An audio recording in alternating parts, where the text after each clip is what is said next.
organize our society as we have, centered on prioritizing personal gain and profit over any and all human or planetary considerations.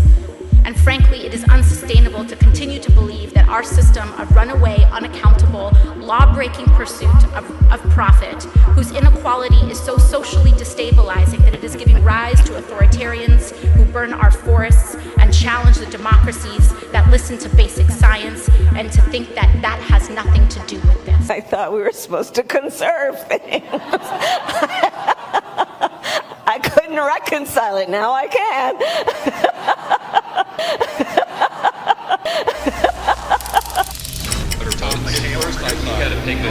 Well, hi, ho, neighborinos. Yes, it's the gun cranks, or at least most of the gun cranks. I'm Guns Magazine editor Brent Weed, along with American Handgunner editor Tom McHale. And yes, we're missing Roy Huntington, our special assignments editor.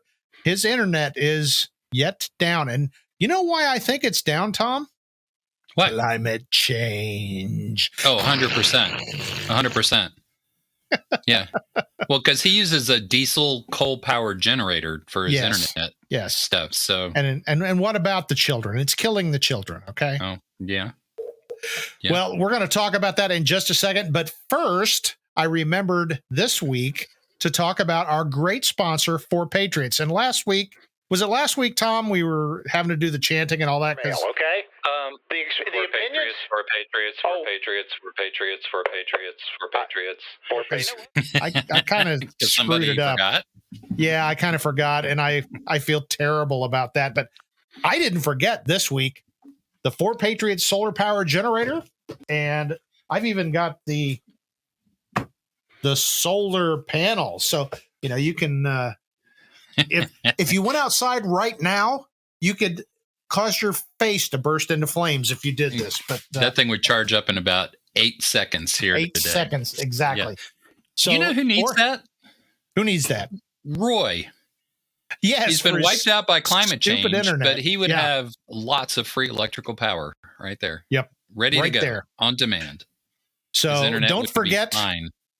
Don't forget, check out For Patriots, the number 4, the word patriots.com. They've got all of your preparedness needs and supplies, including the solar generator, the solar Go fridge. That thing is cool. I really want one of them. And Tom, there's a special treat for Gun Cranks viewers and audience members. Don't tell Roy, but the code is Gun Cranks. Yes. 10% off your first order. 10%. What a great thing. ForPatriots.com. And yes, I remembered this week. So moving on to our topic at hand. This is kind of an off the cuff kind of thing. We've not even talked about this really, other than before we got started, we were kind of ranting about it's right now. It is stupid hot where I'm at. And it's always stupid hot where Tom McHale's at. Mm-hmm. And we were talking about that and thought, you know what, let's cover that. It's not strictly a gun topic, but I think a lot of our audience feels kind of the same way, which is climate change. Yeah, it's probably happening, but oh my Lord, is that overblown? And Tom, you were telling a story about your local weather guy and how the world is going up in flames right now. Well, yeah, we'll get to that in a sec. But first, this absolutely is a gun issue. Okay. I mean, we all know about the inherent risks of boating accidents with your gun collection. That's something we all have to be concerned about. So climate change, water's rising at a rate of 3 to 4 feet per day, in oceans across the world. That is a tremendous risk to your firearms collection. So yes, we absolutely should be talking about this. I was actually in a state not too long ago where they were contemplating some new rules.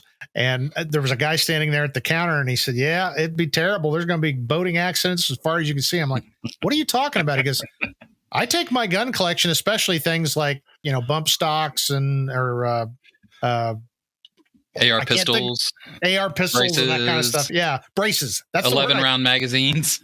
Yeah. And he said, it's terrible. I've always carried those in my boat. And, the way I drive my boat, it's not uncommon that I'll flip over and, but then I can ride it and go back to shore. So yeah, I don't know where those guns lose went. The guns. They're in the bottom of a lake somewhere. So exactly.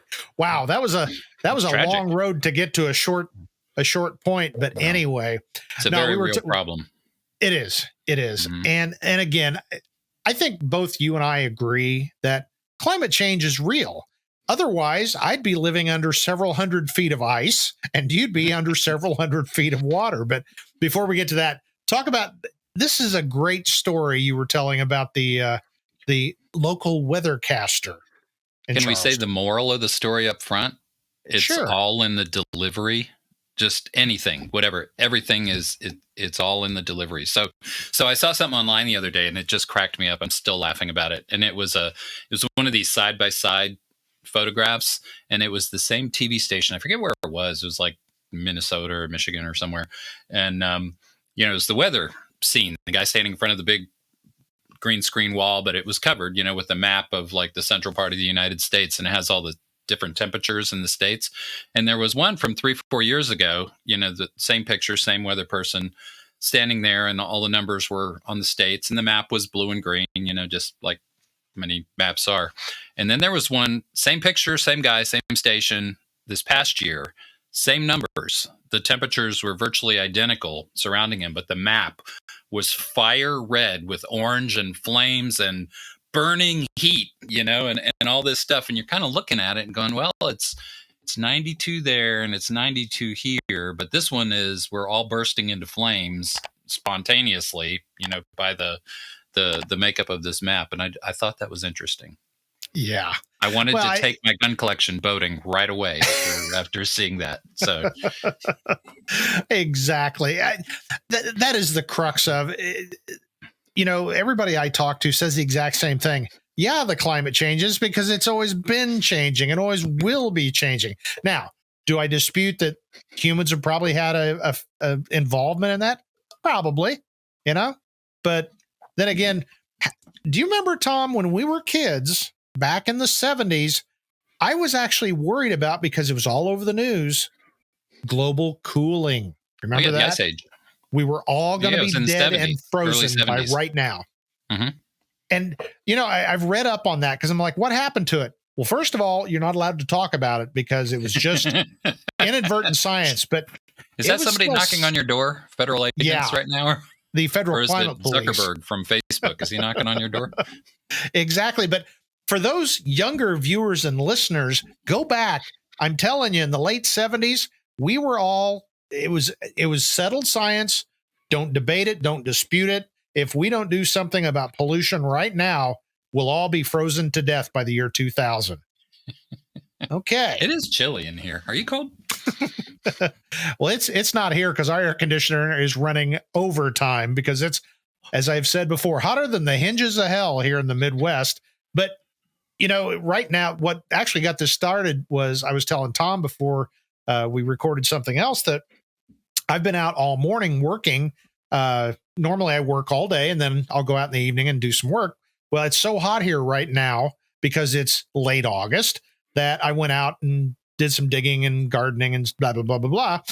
And I was saying, we're all under heat warnings. It's the lead story in all the news. We're all going to die. I saw a hummingbird burst into flame as he was approaching the feeder. And I agree. It's hot and it's ugly. And my clothes literally look like I had been, dunked in a saltwater tank. However, it's August. It's August. Exactly. You know what happens every single August? It gets hot. And it gets about this hot. Now they're talking, we may set a record. There's an ice age coming. Yeah. Yeah. Well, like right now, hey, I wouldn't mind an ice age or at least some snow, kind of moderate things, but I'd love a couple days of snow right now. It's just what we have a problem with. And I think what most of our readers and viewers and listeners feel the same way is it's getting a little silly, folks. And if you watch the media, you watch social media, you're not allowed to even talk about that. It's settled science. Well, maybe it is, maybe it isn't. But again, it was settled science back in the 70s. We were all going to be in the ice. So anyway, climate change. Catch it. Sorry, hang on a second. Sorry, I don't mean to distract you. I'm just watching for the water. Oh, okay. Well, I was at the aquarium here. I'm in Charleston a while back, and they had this map on the wall, and it showed over the past few thousand years where the beach was. Mm-hmm. And right here, right where I'm sitting, right this very moment, a few thousand years ago, was 100 feet underwater. Yep. So I'm sorry. I'm sorry if I'm distracting. I got to keep an eye out for the wave coming, because that could happen again. Well, yeah, and then, exactly. same map, another few thousand years, a different direction. And the coastline, the beach, right now as the crow flies, I'm, 2-3 miles from the beach, but the beach was 90 miles offshore. So I was like 60 to 90 miles inland at that time. So what that goes to show you is climate change is real, and it is real. And that's the brilliance of this whole kerfluffle, is it absolutely is real, because I'm either 100 feet underwater or 90 miles inland in the exact same spot. But now, if the ocean rises an inch, we're all going to die. Yes. We might. Exactly. I don't know. Just saying. Well, and like I've said, where we're at, it's flat as flat can be. If you get up 15 feet, you can see over the tops of the corn as far as the eye can see. And the reason for that is because twice, or is it 3 times? I can't remember my paleo history. We had a whole bunch of glaciers come down from the north because the earth was cooling and cold, and all the snow added up, and it turned into ice and glaciers. And at our state museum, there's a room where you go in, and it's a big diorama of these giant glaciers and mastodons and all this kind of stuff frolicking around right where I'm sitting. I'm watching while we're talking for dangers like that. Why are you not? You just seem oblivious. Like you don't even care that there might be a mastodon out in your yard right now. I would look forward to that. Okay. I'm not sure what a double 460 or something like that, because mastodons are essentially hairy elephants. 1911. Right. Maybe hard cast bullets. Yeah, maybe. Yeah, let's be on the safe side. But let's go down that road. Let's think about this. What kind of hunting opportunities would there be if we had climate change like they're talking? Jurassic Park. That's a great illustration right there. Well, you need a spear gun, Tom, and we don't cover that at guns or handgunner. That'll. There you go. I've always wanted to try one of those because it looks kind of fun. I have, and I couldn't make it work. Is it hard? So. It looks like near impossible, but I would fail epically, I'm sure. But yet the people that built them were prehistoric without a written language or anything like that. So I don't know. Maybe if I had professional instruction, that's probably what I need. I need to go to gun sites, spend a week with an Aladdle expert, and by the end of the week, Aladdle experts died like 6,000 years ago. There actually are a few around. There are.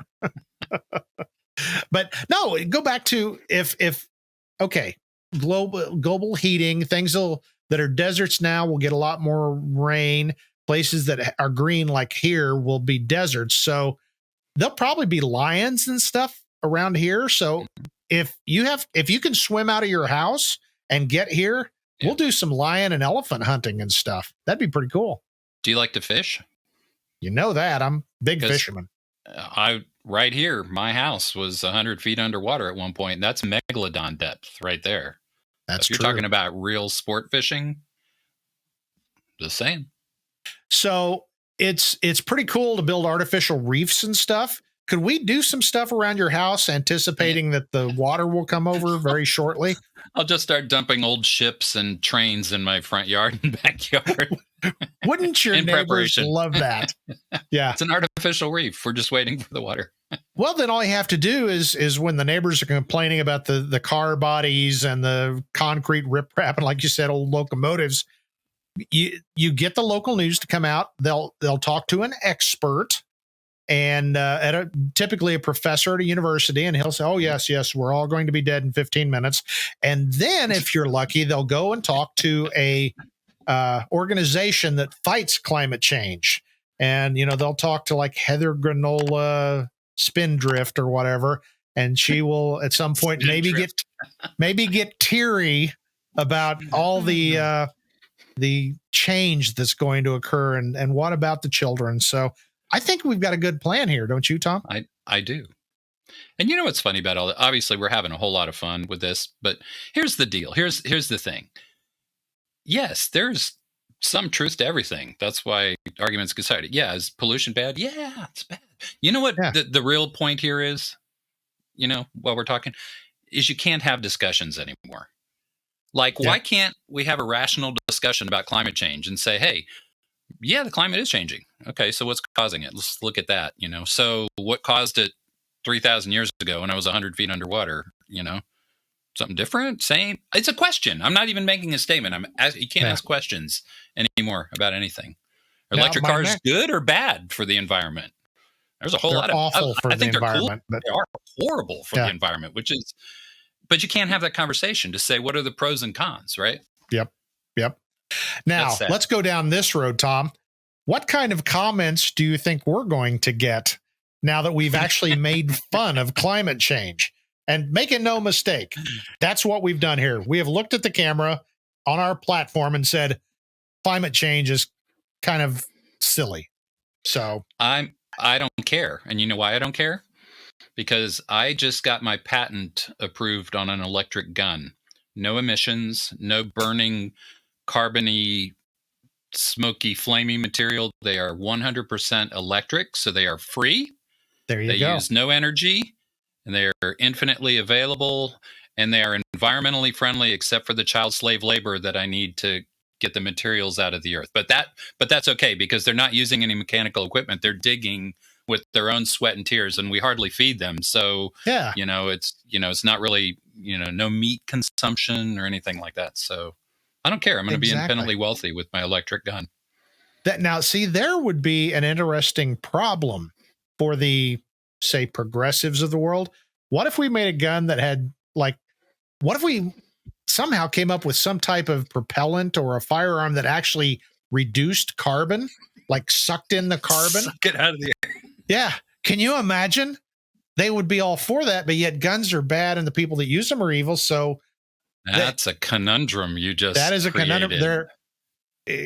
Heather Granola, her head might explode trying to figure out where to virtue signal on that one, You know what's really funny about that? This shows you there's karma or cosmic mojo in the universe, because just this morning, my almost 2-year-old grandson is crazy about rockets. He loves rockets. We have to watch rocket videos on YouTube all the time. And we were watching a Saturn V blast off. It was a close-up on the engines. Oh, cool. And what happened, there's a point to this. It really is. And it's reinforcing what you just said about the gun sucking bad stuff out of the atmosphere. And this is everybody's homework. Go watch a slow motion Saturn V launch video, because what happens is the engine's light and these huge balls of flame just come up all around the base of the rocket. But when the high speed pumps kick in to start blasting the fuel down, it's going down at such a velocity that it just sucks all that stuff right down into the launch pad, the tunnels where all the flames go. It's one of the coolest ever. So there was a point to that. So if you can make a gun that does that same thing, you know what? We need Werner von Braun's plans for the F1 engines in the Saturn V, and we duplicate that on a smaller scale. I like that. This really went off the rails, but it really is a cool video. So everybody go watch one. Well, you get to work on that. So the other part of the angry, and let me reiterate what Tom said. I don't care. Send me nasty grams, leave nasty comments. But the bigger question is, do you think YouTube will allow this video to stand? We are openly questioning climate change. Facebook won't. Yeah. That's a good experiment. We'll find out, right? Could be interesting. In fact, if you click on this video and you suddenly get Thomas the Tank, an old rerun of Thomas the Tank, then you'll know. I was going to say, we're sitting here not a recording this, true, and nobody will see it. But we have the video files. It's on a card, a carbon-free, non-emission card, and we'll keep posting it. We may have to go to Parler or something to get the word out. But, seriously, I'll be serious for one moment. Like you said, Tom, that's the problem. Yeah, climate change is probably real. Maybe humans have caused it to whatever. Maybe, let's go worst case. It's as bad as they say, but why can't we talk about it? Okay? Why can't we talk about it? Why do we get banned?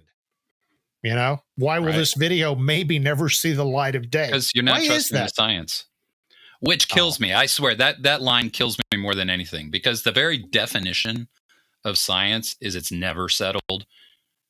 We still don't know what your shirt is made of. Seriously, what's it made of? It's made of fabric and cloth. What's that made of? Molecules. What are molecules made out of? Right? Yeah. Atoms. What are atoms made of? I mean, how far do you go? We don't know. Science is never settled. That sounds like something we discussed late on Friday night at college. So never mind. Anyway, I did not partake, but whatever. Many friends did. Wow, I knew this was going to really be a strange one. Yeah, but sorry, I'm in a mood. Yeah, well, but that's good too. Honestly, we've done some good work here because somebody's got to do this. Somebody's got to be skeptical.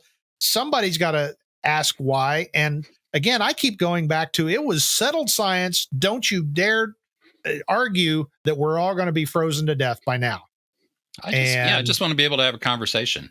Yeah. Like, why can't we have I think it'd be really fun to have a Tesla and drive it all around. They look really cool and fast and sporty and high tech, which I love. And they make cool noises. Why can't we have a conversation? So what are the pros and cons? You can't do that. Because there's always pros and cons to anything. And now this may really bring things to a screeching halt. I'm actually going to tie this all back into shooting, believe it or not. I'm ready to go. I'll tell you, one of the most mind-blowing things that I use a lot is when Tom McHale, in one of our very first gun cranks, said shooters are so binary. And what that means is it's A or B. It's good or bad, black or white, blah, blah, blah. And we have continually fought against that there's all kinds of stuff out there. And if you don't like the 30 carbine, well, good for you. Don't shoot one, don't own one, but don't, harsh on people because they don't care for your favorite caliber or gun or brand or whatever. And we're doing the exact same thing as shooters, what this whole climate change and all the cultural issues of today. We're not allowed to talk about it because both sides are just sure that this is right and this is right. I'm pretty sure I'm right on some of this, but we can at least talk about it. And I'll tell you, one of my favorite things in life, I've got a buddy who he's been a friend for a long time. He's in the journalism industry, fairly high up in the journalism industry, and he's a dyed-in-the-wool liberal. But he's a great liberal friend, progressive, whatever word you want to use, because we go and we have quarterly editorial conferences. We meet over here at the Mexican joint, and we order big, tall beers, and we argue stuff. We argue politics and progressive causes and gun control, and it never gets personal. It never gets, you're an idiot. And if it ever does get that heated, we both go, well, let's have another beer. That's the way we should be. So you said the magic word, friend. What's that? Friend. You guys can talk. You can actually communicate and discuss stuff. Exactly. I completely disagree with pretty much his point of view on most things. But then again, we tend to focus on the things where we do agree. Mm-hmm. And whether you're talking a liberal friend, the internet commandos, or your shooting buddy, let's try to get back to that crazy world where we were allowed to discuss things and we didn't have to agree on absolutely everything all the time. There shouldn't be a litmus test, That's always the have whole a point of our skepticism. Constitutional republic. Is we're supposed to debate stuff and argue and work it out. And it's supposed to be slow and ugly. It really is. Yeah. It's by design. Well, this started out as kind of a little bit of wackiness. And frankly, I am pretty fed up with the whole climate change thing. Wouldn't have guessed. But really, it does go back to whatever it is you're talking about, we should be able to discuss it. And if by chance you are a progressive / liberal / whatever you want to say, and you've happened on this, live with it, deal with it. Okay. Post your nasty comment. That's fine too, but just think about it. And I want somebody to explain to me how freezing to death in 1970 was settled, and now we don't even talk about it. So the science. It's still settled. cold. Yeah. So, well, this has been a Einstein was wrong about stuff, Yeah. We find out after the fact. So he was the first big brain guy, big brain. And it's in a jar someplace. Did you know that? If you get really smart, you'll end up with your brain in a jar. But no risk here. No, yeah, I was going to say certainly not. Save the jars with the gun cranks.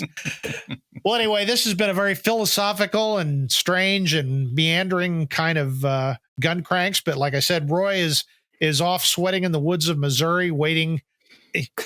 I've decided his internet people are like Bigfoot. Roy's probably out there with binoculars and, well, there's a Bigfoot. There's Bigfoot. Oh, it's an internet guy. Yeah, you better track him down and get that fixed. So hopefully next week he will be joining us, or we've actually came up with a couple of other guests that we can come up with that should be entertaining. So if you didn't like this one, oh well, but we'll have another episode of Gun Cracks next week. Do what? You got Al Gore for the show? Yes, I invented the internet. Didn't mean to let the cat out of the bag. So, yeah, you mean? Well, no, he couldn't appear here. He's too busy flying on his private jet, dumping tons and tons of carbon, going to climate change conferences. And who pays for all that? By the way, Al's not independently wealthy. Who's paying for him to do all that? What puts more carbon in the atmosphere? My 1960s era 8mm Hakeem with the crazy muzzle brake, or Al Gore's jet? I'm thinking they're probably about the same. Yeah. Actually, I'm thinking the jet's a lot more. Really? Yeah. Okay. But I want to know who's putting the fuel bill for Al. Is Al that rich? I don't think it's electric. I think it's an electric jet. Right. Well, anyway, if you want to prevent pollution, get a solar generator from 4 Patriots, our wonderful sponsor that I've remembered an entire episode to keep talking about. So the number 4, the word patriots.com. And what's that code, Tom? Gun Cranks. Order one for Roy so we can get his internet running. Exactly. Mm-hmm.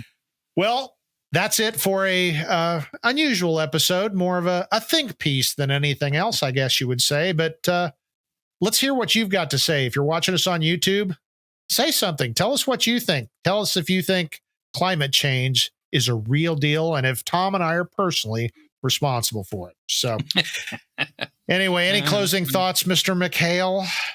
I'm going boating this afternoon with my gun collection. So I'm not. It's I'll let too you know hot. when I'm back, Okay.